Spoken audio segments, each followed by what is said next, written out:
From the outside, the contrast between our last hotel in Chefchaouen and this one here in Fez was stark.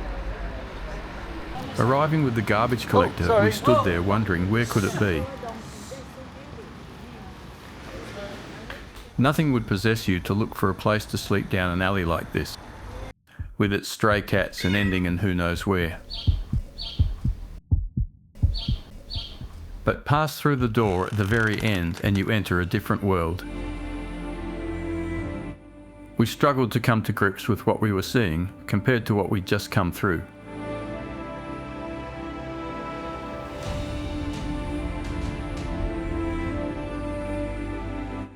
And the views from the rooftop were equally spectacular as we watched an approaching dust storm racing with the sunset to cast darkness over the city before us.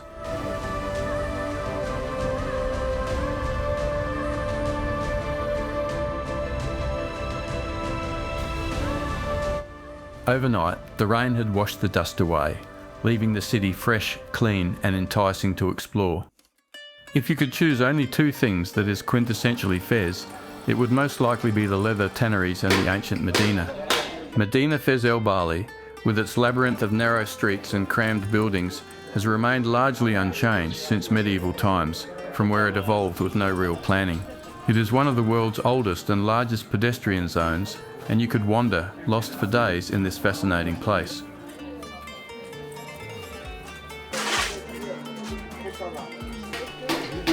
The Medina is a mecca for all sorts of artisans and craftsmen. Here in Saffron Place, there are coppersmiths and tinsmiths, crafting their wares and supplying them to the homeware souks just metres away.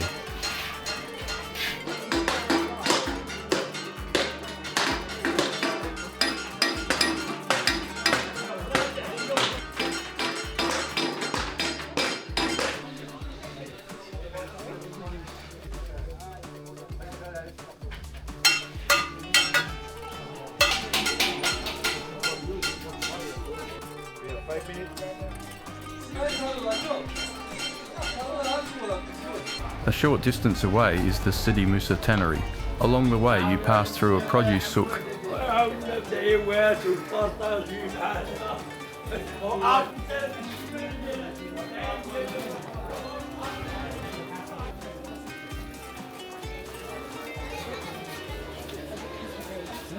The mausoleum of Sidi Ahmed al-Tijani and the clothing and fabric souk. Here we thought it might be a good idea to try out a bit of headgear to filter out the smells we were about to be assaulted by at the tannery. Yes, you can put it back there.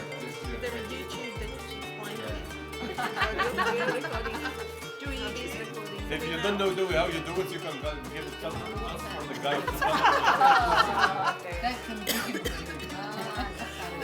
Are you from UK? England? No, Australia. Oh, We've already tried that. Wow. Aussie.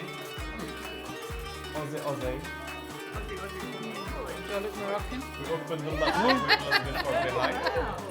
We take from this side and we cover the face with just the ice. It's like all the Ah, so good.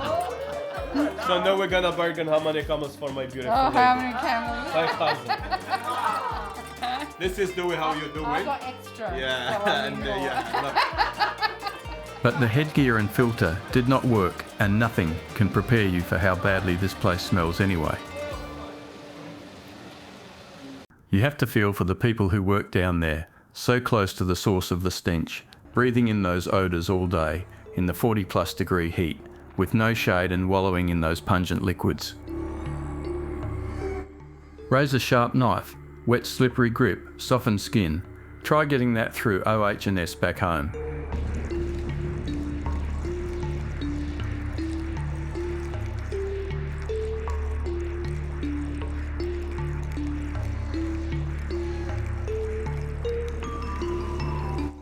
The dark liquids are the dyes. They are said to be all natural pigments made from various plants and roots. But the white liquid is a putrid mix of cow urine, pigeon shit, quicklime, salt and water. The salt helps clean and soften the hide. The pigeon shit provides ammonia, which also softens. The cow urine assists with the hair removal, and all of that is mixed in water. If you think your job stinks, Come to the tannery and get yourself a perspective readjustment. You'll never complain about the shitty coffee in the lunchroom again. They're still trying to find the owner of those sandals. That's wet leather, not beach towels. Imagine the weight.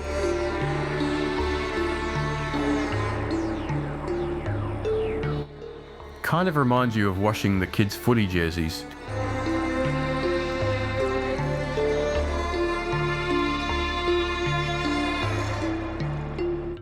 And out of all that horrible labour emerges the beautiful leather products that Morocco is famous for.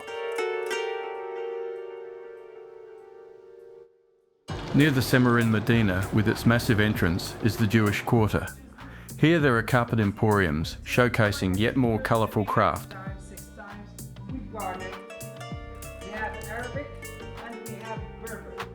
And a short distance away is Art Naji, where they turn piles of white clay into beautiful mosaics and intricate hand-painted works of art.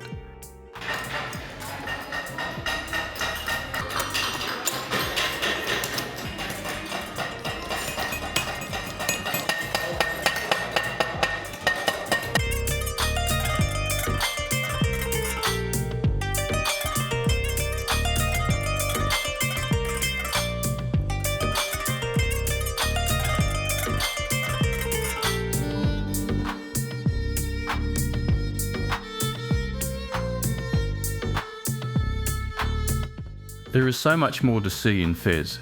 Some are closed to the public, but still worth seeing from the outside anyway.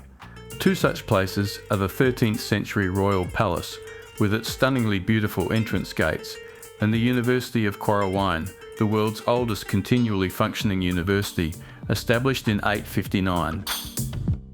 We wished we could spend more time exploring Fez, but we had a date in the desert that we didn't want to miss, and so now we are headed to Merzouga.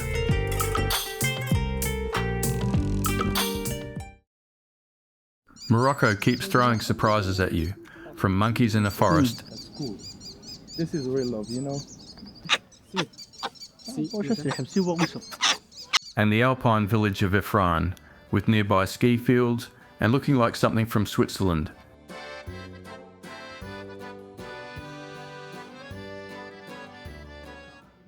And yet, an hour away will be a Mars-like landscape with mud and stone buildings rising out of the ground as if they are an extension of the very earth they sit upon.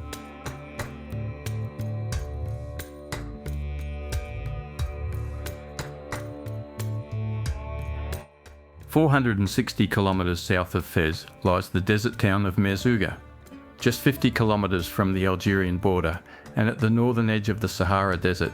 It is in one of Morocco's most remote areas.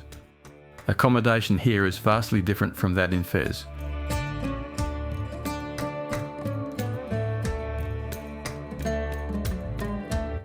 But one thing in common are the beautiful rooftop views.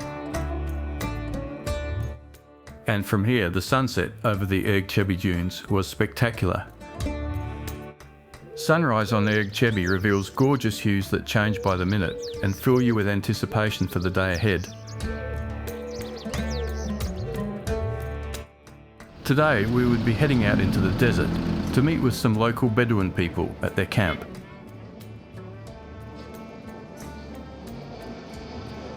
Heading into the village, we grabbed some water and headscarves for later in the desert, and there we find another surprise.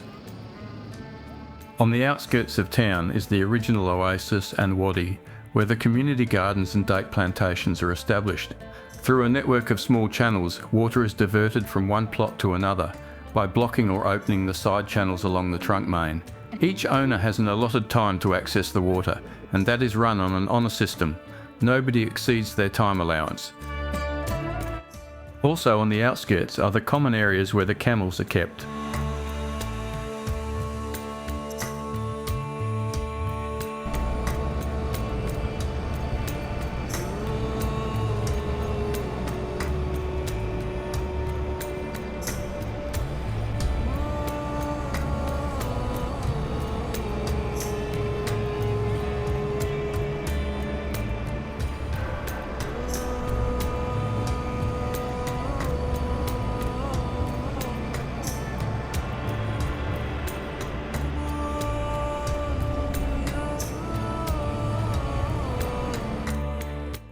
After driving through some of the harshest conditions imaginable, and in the open sun, we eventually arrive at a nomad settlement and meet our host.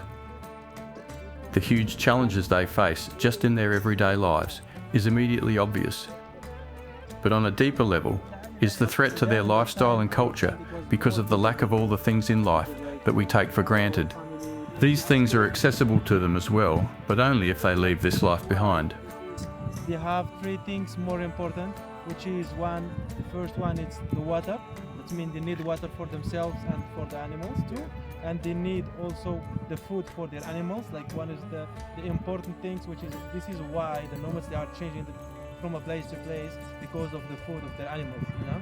And third is the wood or the river. Like because they need to prepare their things, they need to have the wood or the important things from the fire to prepare their things. So these three things they need, and when these three things they are not existing in one place, they have to move for another place. Apparently, after my grandfather passed away. Because there's one little one here, with the others that are full. No. This is the huge, and this is really the worriest thing the nomad has.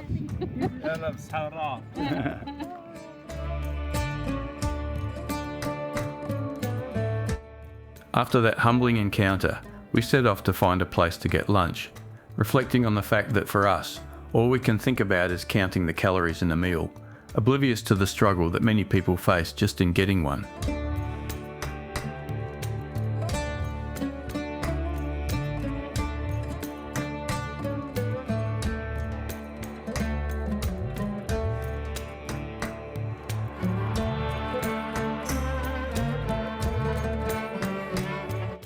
When we did get to a village, we could see another set of issues that people have to deal with out here. The isolation, where distances are sometimes measured in days and not kilometres. The desert swallowing up their houses. And ruination as people abandon this life and move to the cities.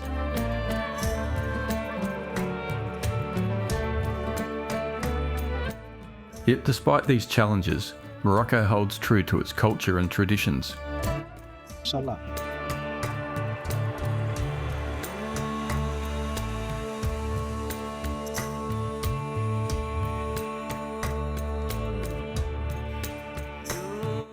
Heading further east and deeper into the dunes of Erg Chebi to a desert camp, we had the opportunity to enjoy a performance of traditional Gnawa music.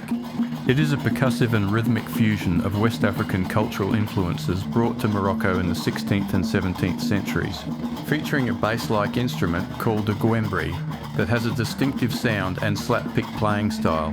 It has a lot of energy and is highly infectious.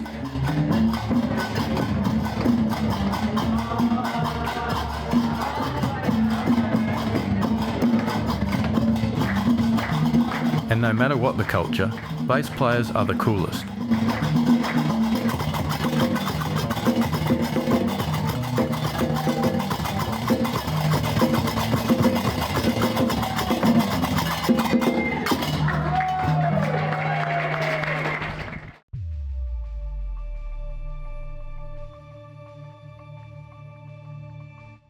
At last, the endless dunes of the Sahara.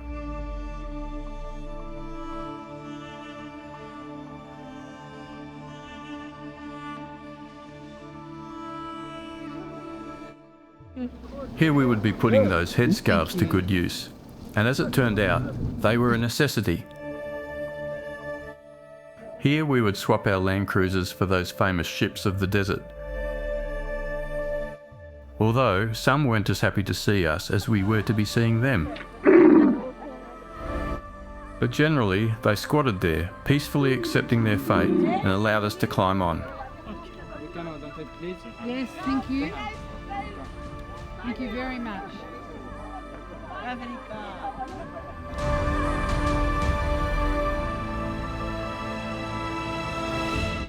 With an approaching storm, we made a quick foray out into the dunes, not knowing whether it was a dust storm with a lot of wind or a thunderstorm with a lot of rain. It turned out to be both, one after the other. We made it back to camp just as the heavens opened. It exploded in minutes, instantly bombarding everything with massive raindrops. And then it ceased, We felt a little disappointed that we weren't going to be seeing a classic desert sunset tonight, but that turned to elation as we realised we were experiencing quite a rare event. And then as the sun rose over the damp dunes, the reflecting light added gloss to the ever-changing colours and gave a rare beauty to the desert that we were so lucky to see.